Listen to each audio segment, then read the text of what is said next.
Namor, you're on the hit list. Hey guys, what's up? It's Katie and I'm back with another Marvel Contest of Champions video.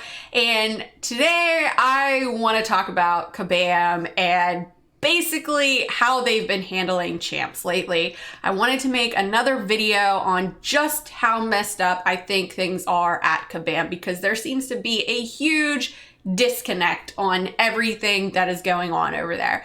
Now, Kabam has nerfed champs in the past, but not to the degree and frequency that they are now. Lately, with all that has been going on over there, it seems like there is like a severe lack of communication and a severe case of community disconnect. I have some thoughts though on how they can help, on how they can fix that. But first, I want to talk, or rather rant, about the nerf and the 90-day no money back guarantee policy that they have just implemented. Now, Kabam has gone back on their word several times and basically, flip-flopped about how they will be handling champs in the community. Even with the 90-day tweak policy that they implemented, they have gone beyond that with Call. They went and nerfed a champ that was a few years old. I'm looking at you, She-Hulk. As other YouTubers have pointed out, they said that when they change or nerf a champion, they will issue champion-specific rank down tickets. Now, I have some issues with rank down tickets that I will mention later on, but since they said that, we haven't seen rank down tickets until She-Hulk. Now, I am not necessarily a fan of rank down tickets, but, I think some of the changes that Kabam has made to Archangel, Drax, and a few others definitely warranted them. But Kabam values and holds rank down tickets like it's their sister's virginity. Now, the new 90-day tweak policy is basically a way around of giving compensation to people, that earned a champ either through spinning crystals or grinding the arena. There are so many things wrong with this policy that I do not understand how they think that community would be fine with it. When they first announced it, I didn't really react to it too much because I was unsure exactly of how often that it would be implemented, but it seems like they're really going to be using it a lot to fine tune every champion, and this is a problem on so many levels. Even with the announcement about Call, Ebony, and Ronan saying that no changes were coming to Ronan is a problem, because you are admitting that you released a product, or a champion in this case, that you are unsure of. They basically came out and said, we're going to buff him. No, wait, we're going to tweak him. No, wait, he's all right. What? Now, Kabam knows that we are, as a community, we're like thirsty teenage boys watching Twitch tots, when it comes to these champs. A lot of the community we watch the CCP program, the CCP videos. We check out the data mined information, and we participate in line chats and social media so that we can get all of the information on these champs so we can make informed decisions, about whether or not we want to drop the money on those crystals or spend 3 days eating takeout and not having a proper sleep schedule to grind for them, like me. Now, with this new policy, all that is thrown out the window because, even with champs like Ebony Maw, who'll be getting buffed, most of the community looked at him like a dud and really didn't even bother to go for him. But with these new changes, he may just be the utility champ that I am looking for. But now, I have no way of acquiring him except with extreme luck in the basic pool.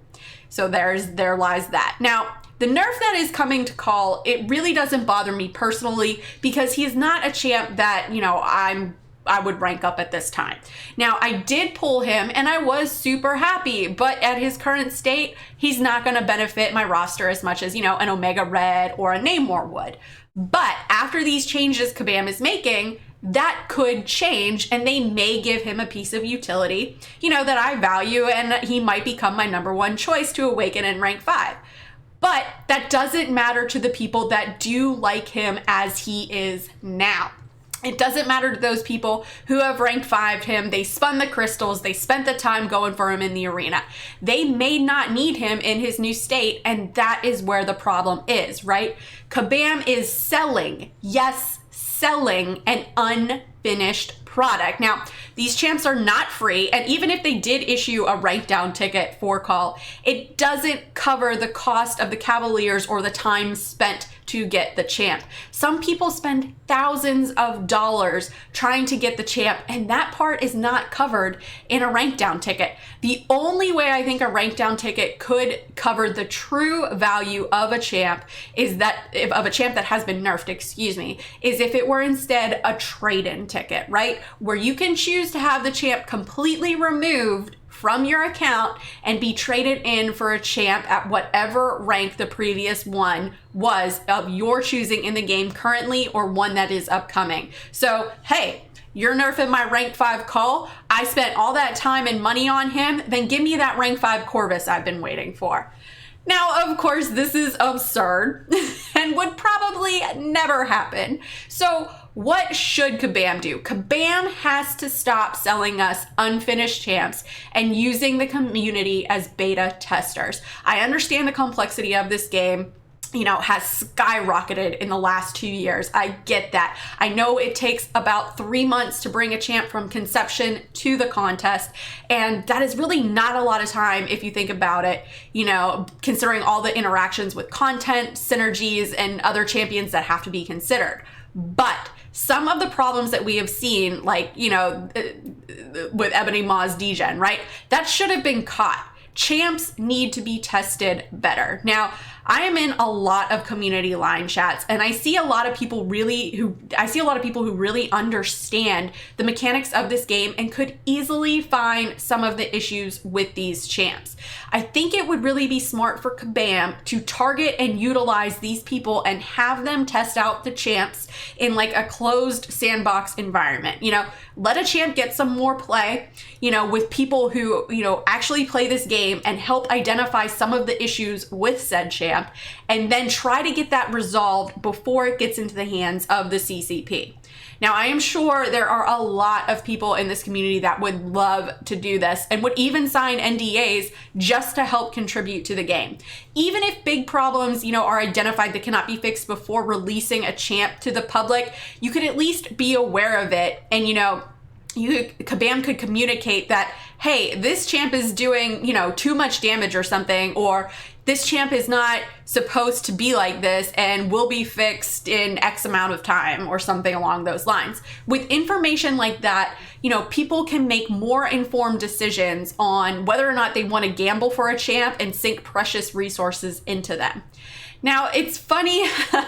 It's actually kind of funny how the mindset of the player base is now with champs. The new Black Widow was just released, and when people saw her awesome regen, the first thing they thought of was, oh, that's getting nerfed, when it should have been, she has some great sustainability. And it makes me wonder if certain champs like Corvus or Void, if they were released today, would they make it past the 90-day nerf window? It falls under one of the basic problems that has plagued Kabam since the dawn of time, and that is communication.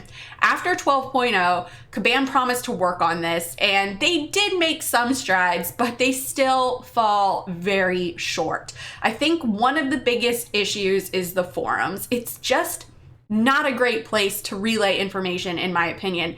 Some have said the in-game mail would have been better, but I think even that falls short. So one of the biggest issues with the forums is that they are very toxic, and I know Kabam does the best to combat this, but also you have community managers that don't seem to sympathize with the community or take them seriously.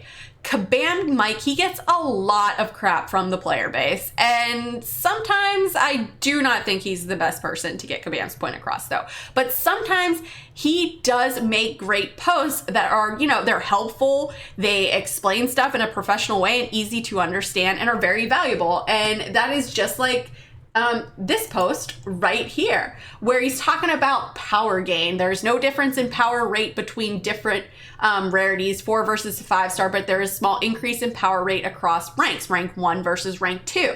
So this post here is actually very informative, and is kind of like, wow, good job, Kabam Mike. I wasn't aware of this. So, posts like this make me think, not bad, right? Professional, good, has a lot of value right there. Awesome. But then he makes posts like this.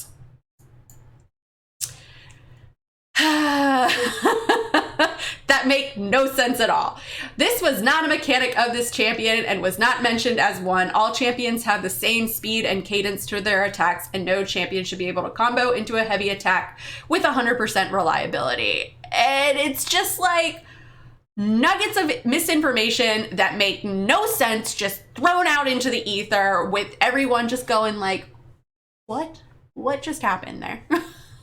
Now, I'm sure Kabam has some PTSD when, dealing with this community, because it can be very toxic. But you have to ask yourself, how much of that toxicity was created by the mishandling of the community, and how much is just natural toxicity that comes with any gaming community?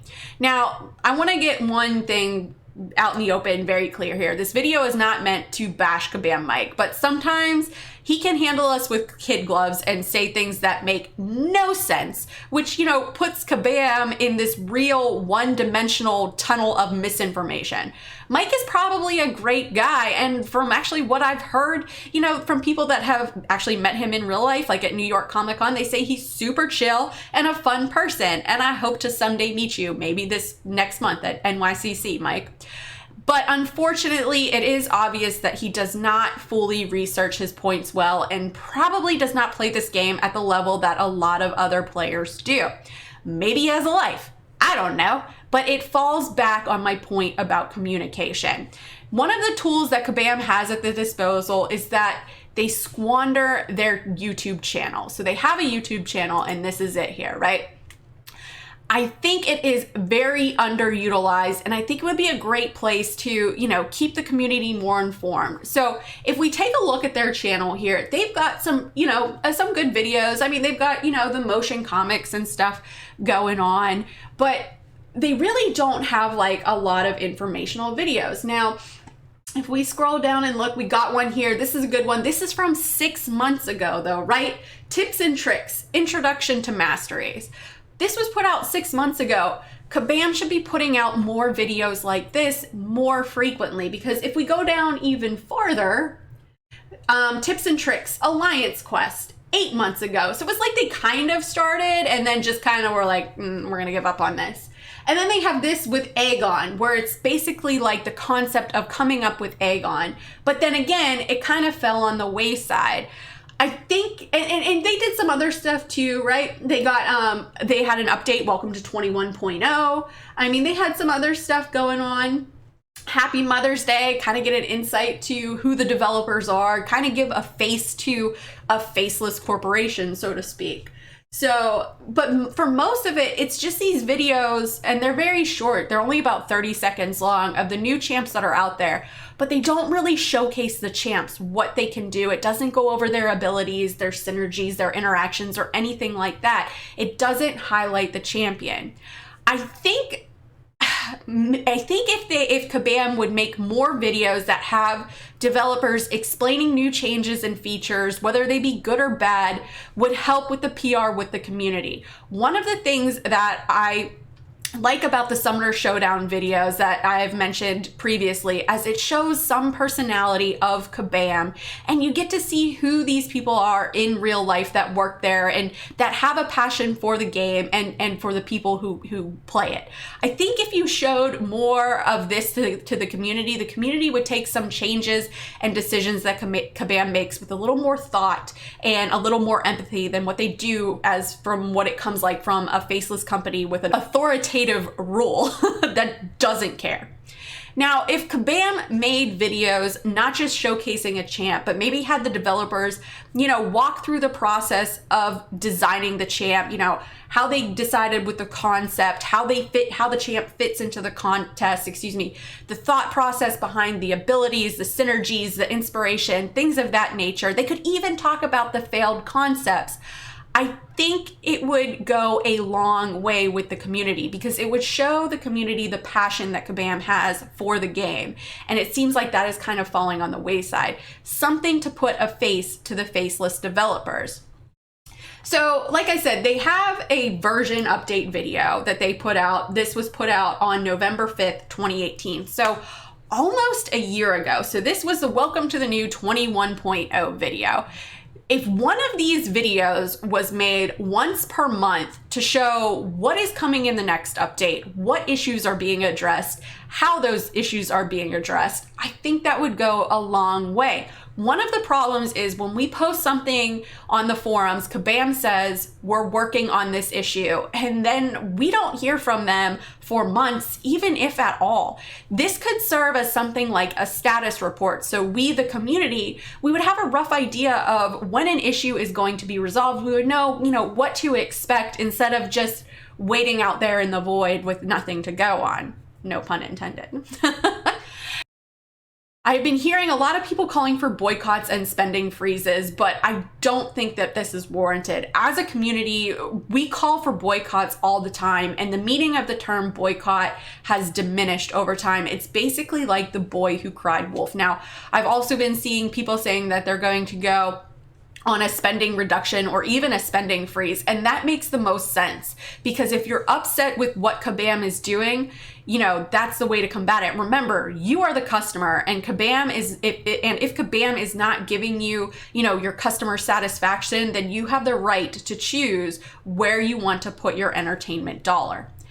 Now, the life and death of a game doesn't necessarily count on 1/3 of the player base halting spending for, a small period of time, because that is honestly what it would be. What kills a game is the slow decline of new downloads and veterans quitting.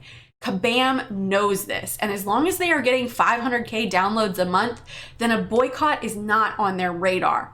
But if you do plan on halting spending and reducing your playtime, then that is your choice, and I commend you for it, But you do not want to, disparage other players who don't feel the same way about it. Remember, you can still support a company, but voice your opinion on them because you want to see a positive change. Now, I am not a big fan of this 3-month tweaking window. Namor's time is just about up. Is he going to get hit with this 3-month adjustment? If he does, don't blame me. I'm sure he's already on the radar. He does insane damage, and he does have some utility. So don't be surprised if he's the next one to be on the hit list. But anyways, guys, that's all that I got. Thanks so much for watching. Let me know in the comments below, what do you think of this Call Obsidian nerf? Do you think that Namor is next on the hit list? What changes would you like to see Kabam do in order to have more effective communication with the player base? Do you think they are being transparent? Let me know in the comments below, and let's discuss. As always, guys, thanks so much for watching. If you guys liked what you saw and you want to see more, please remember to like and subscribe. Follow me on Instagram and Twitter, and hit me up in the Discord chat. Thanks, guys. Bye.